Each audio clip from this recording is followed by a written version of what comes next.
महार समुदाय भारत के सामाजिक ताने बाने में, खासकर महाराष्ट्र में, एक अनोखी जगह रखता है। पारंपरिक रूप से महार जरूरी कामों से जुड़े थे, फिर भी जाति व्यवस्था के निचले पायदान पर रखे गए। भेदभाव का सामना करने के बावजूद महारों ने महाराष्ट्र के सामाजिक राजनीतिक परिदृश्य को आकार देने में महत्वपूर्ण भूमिका निभाई है। मराठा साम्राज्य में योगदान से लेकर डॉक्टर B.R. अंबेडकर के नेतृत्व में दलित आंदोलन में उनकी महत्वपूर्ण भूमिका तक महार समुदाय ने लगातार यथास्थिति को चुनौती दी है। यह निबंध महार जाति के इतिहास में उनके पारंपरिक भूमिकाओं और विभिन्न शासकों के अधीन उनके अनुभवों की पड़ताल करता है।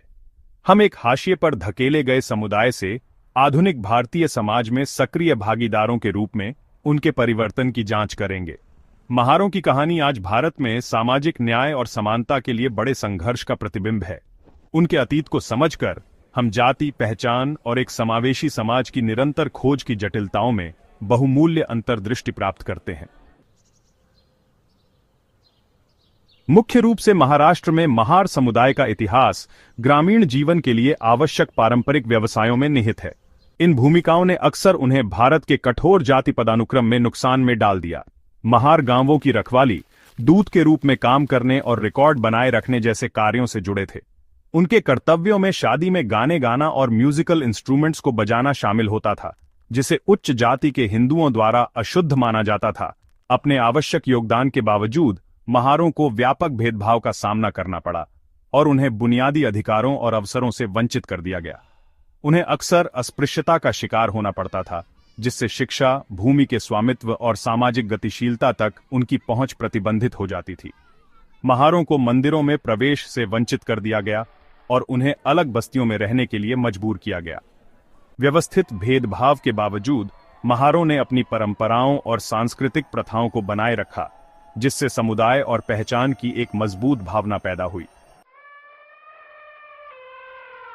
17वीं शताब्दी में मराठा साम्राज्य के उदय ने महत्वपूर्ण बदलाव लाए, जिसका महारों पर प्रभाव पड़ा।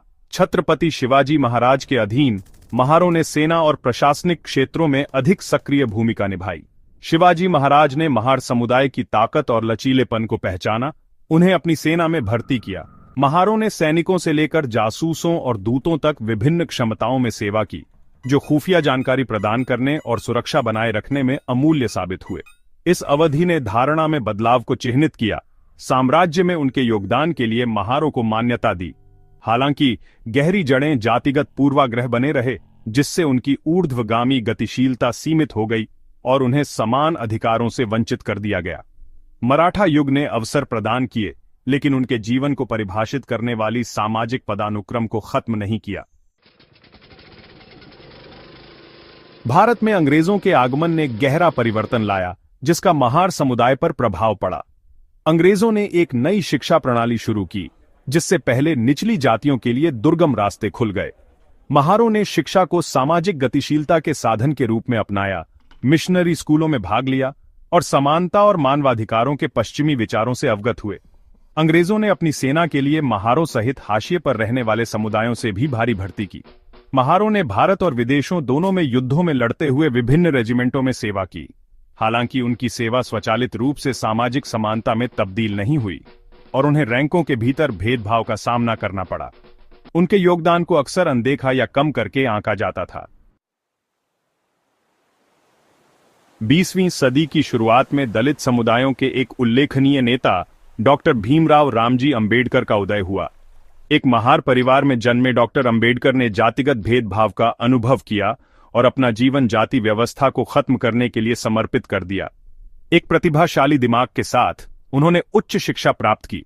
कोलंबिया विश्वविद्यालय और लंदन स्कूल ऑफ इकोनॉमिक्स से डॉक्टरेट की उपाधि प्राप्त की। डॉक्टर अंबेडकर दलितों को सशक्त बनाने के मिशन के साथ भारत लौटे।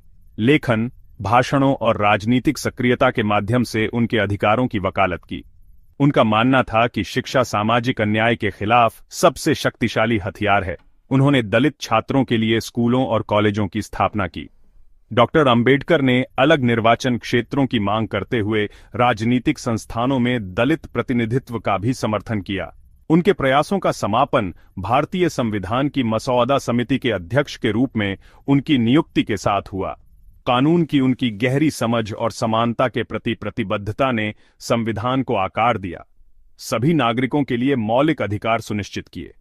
डॉक्टर अंबेडकर की विरासत संविधान से आगे तक फैली हुई है, जो उत्पीड़न और भेदभाव के खिलाफ लड़ने के लिए पीढ़ियों को प्रेरित करती है।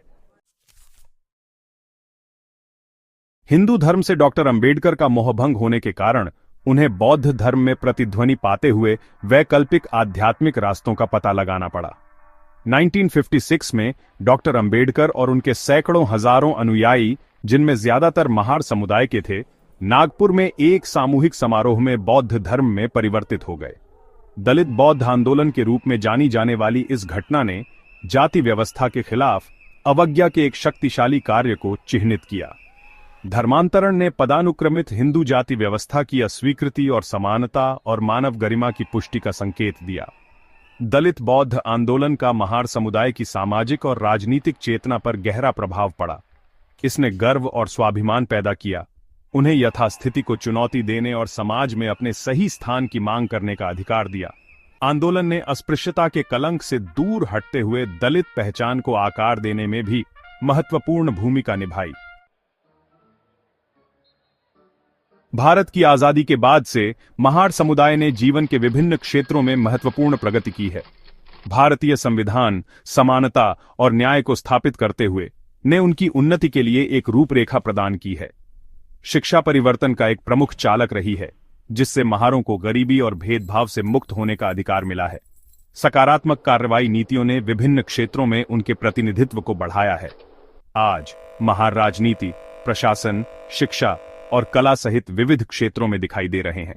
हालांकि प्रगति के बावजूद जातिगत भेदभाव अभी भी एक लंबी छाया डालता है। महारों को अभी भी पूर्वाग्रह, सामाजिक बहिष्कार और आर्थिक असमानताओं का सामना करना पड़ता है। महार समुदाय की यात्रा उनके लचीलेपन और न्याय और समानता की खोज का प्रमाण है। और फैक्ट किंग को सब्सक्राइब करना ना भूलें,